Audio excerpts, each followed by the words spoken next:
Don't touch me, you stupid little black girl. That sentence cut the air cleaner than any knife. The band in the corner wobbled to a stop. The room held its breath the way people do when they sense something expensive just cracked.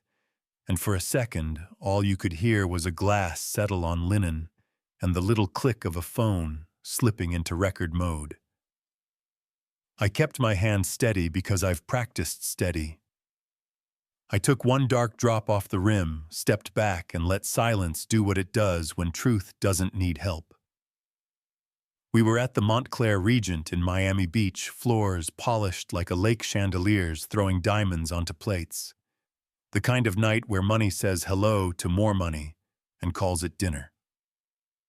Halcyon Quantum's CEO, Landon Price, 39, with magazine cover cheekbones and a suit that looked leased from Olympus, was selling Augusto Klein on a $3.6 billion buyout. Phones were off, sure, but you can feel a camera even when it doesn't make a sound. You know what I mean. My name is Maya Brooks.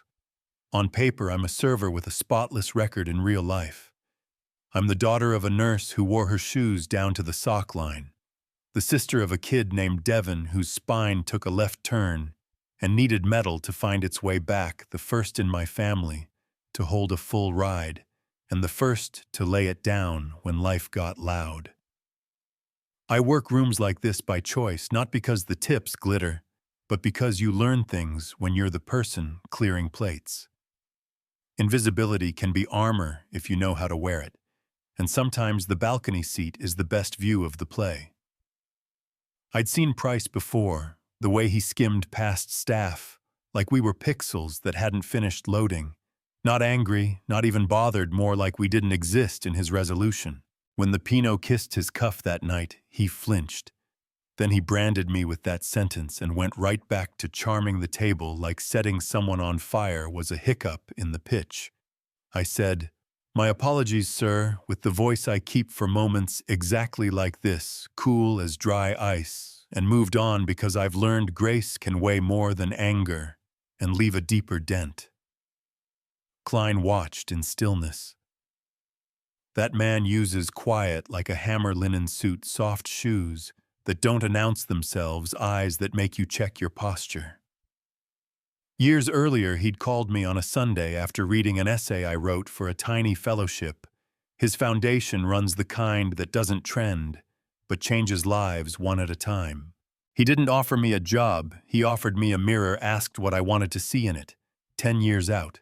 And when I told him I wanted to understand power up close, not the press conference version, the hallway version, he laughed with his eyes and said, "Then work where power eats. I'll cover night classes when you're ready." I hadn't taken the classes yet, I took the rooms. The ballroom tried to pretend it had recovered. The quartet slid back into something smooth, conversation bubbled at the edges again, and I came around with water. Same motion I've done 1,000 times, careful, clean, no wasted movement.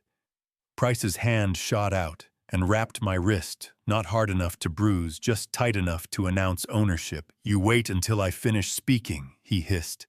"When men are handling real business, you stand still like the help is supposed to." I met his stare, kept my voice flat. "I understand completely," then slid my wrist free, like pulling thread through fabric, and moved on. "Yeah, that happened." Klein set his fork down, nodded once to the woman at his shoulder. She slipped through a side door, and momentum, which hates to admit it's wrong, tried to act like nothing had shifted. Price kept selling disruption as a virtue dominance, like a prayer integration, in 2 quarters, double your return, before those palm trees even think about turning, and people laughed at a joke Florida never told. Klein took a sip, placed the glass on the table like a gavel. "Before numbers, I prefer values." He didn't raise his voice, he didn't need to. Gravity moved 1 degree to the left, and the table moved with it. I served the duck, Klein first, guests next, Price last. Rules are rules, even when your stomach has dropped an elevator floor. Then Klein stood, not dramatic, not grand, just enough to make the room hush for him, looked at me like you look at someone you already know by heart, and said, "Before we continue, I want you to meet someone properly." He motioned me forward. I set the tray down, walked to the head of the table with my hands free for once, and he placed a light hand on my shoulder like it belonged there. "This is Maya Brooks. Years ago, my foundation backed her. Because we saw a leader built from the inside out. She works rooms like this, by choice, to study how people treat those they believe cannot help them tonight. You all saw exactly that. The seam in the room split, people fell through it with their eyes." Price blinked, reached for the little script in his pocket labeled, "I am sorry if you were offended," but it was already too late. A senator who'd been babying a club soda made a quick call, and left a media executive remembered an early flight. One of Halcyon's own directors stood like a man stepping off a train he'd been on too long, and folded his napkin like a flag. The woman who had slipped out, returned, whispered to Klein. He nodded. Then alerts started popping on screens, like Korn, Klein, Meridian. Reevaluates Halcyon deal. After incident character. Concerns, derail, talks, after-hours volatility, and volatility is such a polite word for falling elevator. Price's phone buzzed across the cloth like it wanted to jump. Color drained from his face. He tried to laugh it off. "We can address this offline," he said, like the problem was a smudge, not a crack. Klein sat, didn't scold, didn't perform. He just let the room tell on itself. By dessert, which nobody touched, Halcyon had dropped 19% after hours. By midnight, the board had an emergency call by 1. A keycard beeped red by sunrise, a headline used, ousted, and swiftly in the same sentence, because sometimes consequences wake up early. Here's the part where people expect trumpets and a victory lap. The truth is softer and heavier. I went home to a one-bedroom made eggs listened to. Devin tell me about a dream where he grew leaves out of his arms, laughed into my coffee. Then Klein called and said, "Come to the office," and I said, "I've only got one good blazer," and he said, "Wear the good one. We're not grading your closet." He put me on a floor with windows that make the bay look like a postcard, a nameplate that read, "Director of Human Outcomes." I told him it sounded like we were building robots, he said. "Then make sure we never do." He didn't hire me as a mascot. He asked me to bolt a values track to the side of due diligence interviews with custodians and receptionists and junior engineers, night shift crews and drivers who get told to park out of sight when investors visit. A simple question asked, everywhere the spreadsheets never go. How do you treat the person who has nothing you think you need? And that afternoon, we lit up a company-wide live stream, Miami to Manila faces, in little rectangles, more eyes on me than I'll ever be able to count. And I told them exactly what happened without courtroom perfume yesterday.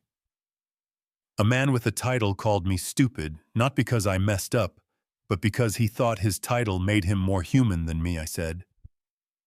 I've been quiet at moments like this, and I don't judge anyone who chooses quiet, because sometimes quiet is the only safe tool you've got. But today I'm choosing to speak. Power is taken, leadership is earned. I didn't take this seat, Augusto trusted me with it, and I intend to make trust our currency. The chat filled with the kind of applause that doesn't feel corporate. Stories poured in like a dam, cracked an assistant fired for not laughing at the right time. A lab tech who watched credit travel up the hallway and never back down, a driver told to vanish when the suits arrived, and I felt proud and sad at the same time, because none of these should be remarkable, they should be baseline. A clip from the dinner leaked, and the comments turned into a bonfire. Ban him forever. He had a bad night. Did he mean it like that? As if contempt needs an interpreter. I closed the app and went to meet a facilities crew in Overtown, asked a janitor named Yolanda what accountability looks like from her side of the mop, she said. Just call it what it is and then change it. Don't make me read a poem about it. and we started putting Yolanda's line in slide decks where it belongs. People ask if I forgave Price. Here's my answer. Forgiveness is personal and private. Accountability is public and structural. Klein not buying. Halcyon wasn't vengeance, it was alignment. You can come back from ugly, you cannot come back from unexamined.